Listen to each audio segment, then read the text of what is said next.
waa fariin ka socota guddiga ololaha tabarwadaag ee degmada Hobyo. tabarwadaag waa olole horumarineed oo ay hogaaminayaan qaybaha kala duwan ee bulshooyinka reer Galmudug.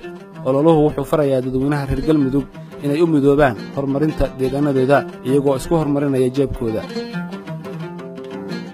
degmada Hobyo ayaa ka mid ah degmooyinka ololahaasi uu ka bilowday. waxaa hadda socda dhismaha garoonka diyaaradaha ee Hobyo iyo dhismaha xaruntii dawladda hoose ee Hobyo. haddaba guddiga tabarwadaag ee Hobyo waxay bulshada reer Galmudug ka codsanayaan inay qaybtooda ka qaataan dhaqaalaha uu ku howlgalayo mashruuca tabarwadaag ee lagu horumarinayo degmada Hobyo. Hobyo cidda danaynaysa airboorkeeda oo roobyoodka ah oo Hobyo ku abtirsata meel walba ay joogaan, hadday gudaha joogaan iyo hadday dibadda joogaanba.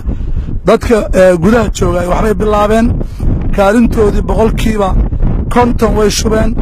dadka dibadda jira wali waxba kama hayno. waxaan ka codsanaynaa jaaliyadaha dibadda inay ayaguna soo bilaabaan hadday rabaan inay meel walba ay jiraan ay saacado yar Hobyo ku yimaadaan. waxaan rabnaa oo aan idin sheegaynaa in dadka ku abtirsan deegaanada Galmudug ka soo jeeda deegaanadan inay kala qayb qaataan contribution-ka airport-ka lagu dhisayo.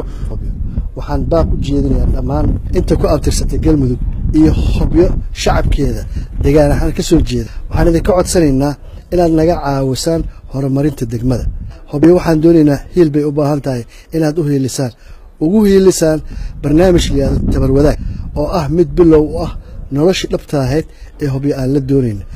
marka ummadda la soo jeediyaan leenahay dalkooda iyo dadkoodana hadii maalin kasta qof walba wax isku darayo ta loo galo waxba ka soo baxayo. hadda wabillahi tawfiiq in ka qayb qaataan leenahay.